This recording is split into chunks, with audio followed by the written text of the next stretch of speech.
Tariq Deals, only on Parkviz.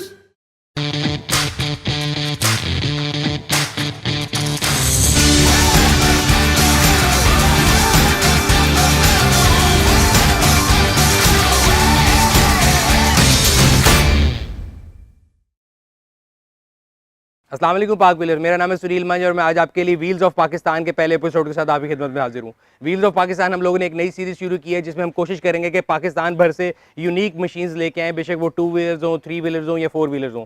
आज मैं आपके लिए जिस बाइक का जो रिव्यू लेके आया हूँ ना सिर्फ पाकिस्तान में बल्कि पूरी दुनिया में लिमिटेड प्रोडक्शन बाइक है। This is one and only H2R इन पाकिस्तान और मेरे साथ डॉक्टर ज़िशान मौजूद हैं जो कि किसी इंट्रोडक्शन के मोहताज नहीं है और हम कोशिश ये करेंगे कि आज इनसे इनकी इस मशीन के बारे में जो कि बड़ी यूनिक मशीन है इन्फॉर्मेशन लें और आप लोगों के साथ इसकी तमाम जो स्पेक्स एंड फिगर्स हैं वो शेयर करें। सर डॉक्टर साहब, इस मशीन के जो की फीचर्स हैं अगर हमारे ऑडियंस के लिए आप बताएं तो ताकि उनको पता लगे कि एक तो डिफरेंस क्या है H2 और H2R में और वैसे जनरली इसके अंदर क्या क्या फीचर हैं अगर हम शुरू से लेकर एंड तक इसका एक वॉक अराउंड करना चाहें तो। अच्छा, इसमें जो सुनील भाई सबसे ज़्यादा डिफरेंस है वो इसकी पावर का है। पावर जो कावासाकी H2 है वो स्टॉक फैक्ट्री से आता है 220 bhp और अगर आप उसको पावर टू वेट रेशो में देखें तो it is equivalent to 1500 bhp GTR।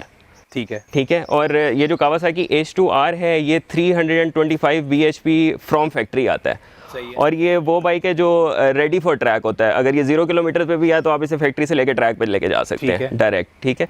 और इसकी अगर आप पावर टू वेट रेशियो देखें तो it is equivalent to 2800 bhp Bugatti Veyron. तो मतलब अगर बुगाटी इसको किसी कार ने पकड़ना होगा तो इट शुड बी 2800 bhp। अच्छा, ये फ्रंट एंड से अगर हम शुरू करें तो सबसे पहला जो ऑब्वियस आपको नज़र आएगा कि इसके सामने कोई फ्रंट लाइट नहीं है। और दूसरा मेन डिफरेंस ये है कि इसके आपको दोनों तरफ से एयर इनटेक नज़र आएगा। इस जो कावासाकी H2 होता है उसके राइट साइड ये बिल्कुल बंद होती है, यहाँ पे एक प्लास्टिक का पैनल लगा होता है। इसकी दोनों तरफ से एयर इनटेक जाती है सुपर चार्जर की तरफ क्योंकि इसमें बड़ा सुपर चार्जर लगा हुआ है। फ्रंट पे दूसरा डिफरेंस ये है कि इसमें स्लिक्स टायर हैं। ठीक है, जो आप चेंज कर सकते हैं, रोड टायर लगा सकते हैं। ठीक है, यहाँ ब्रेम्बो ब्रेक्स नज़र आ रही हैं। जी, ब्रेम्बो ब्रेक्स कावासाकी H2 और H2R, बल्कि कावासाकी कंपनी ब्रेम्बो ही यूज़ कर रही है। BMW ने अपनी ब्रेक्स खुद बनाना शुरू कर दी हैं। ब्रेम्बो बहुत सुपीरियर ब्रेक्स हैं। H2 से डिफरेंस ये है कि इसके अंदर जो ब्रेक पैड्स हैं वो सिरेमिक के हैं क्योंकि ये इतना हाई स्पीड पे जाता है बाइक तो इसको रुकना भी उतनी ही जल्दी चाहिए। साइड पे अगर आप आएँ तो यहाँ पे H2 बिल्कुल प्लेन होता है मगर यहाँ पे ये विंग दिया हुआ है। ठीक है, ये एरोडायनामिक है। और दूसरी चीज़ ये कि अगर आप फ्रंट से ये देखें पैनल, ये सारा कार्बन फाइबर है। ठीक है, ये वो पैनल है जो मैं आपको सामने से दिखा रहा था जिसके अंदर से एयर इनटेक जाती है दोनों तरफ से। ये और ये सामने सुपर चार्जर है, ये जो रेड कलर का आपको नज़र आ रहा है। और इसके बैक पे इसकी हाइट एडजस्टेबल और भी शॉक के यहाँ पे नज़र आ रहा है। जी, ये कावासाकी अपनी सस्पेंशन यूज़ करता है और ये एडजस्टेबल होती है। आप इसे सॉफ्ट या हार्ड कर सकते हैं इसको सिर्फ मूव करने से। और रिम जो है वो मेरा ख्याल है H2 और H2R का सेम है। रिम H2 और H2R का सेम है। So there is a lot of use of carbon fibre जो उसको वेट रिडक्शन भी देता है और स्ट्रेंथ भी देता है एट द सेम टाइम। छोटा सा पार्ट लगा हुआ है जहाँ पे आपकी टेल लगती है तो even this part is carbon fibre.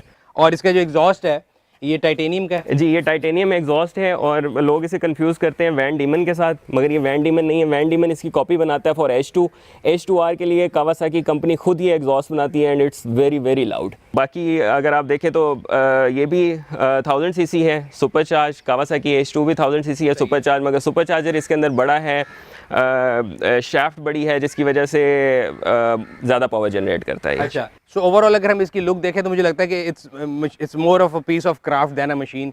इसकी जितनी उन्होंने क्राफ्टिंग की है उसके हर एक पार्ट पे बहुत ज़्यादा जिसे कहते हैं ऑब्वियसली रिसर्च इंजीनियरिंग इन्वॉल्व है। इसकी वजह से ये मेरा ख्याल है it's the uniquest bike in the world right now.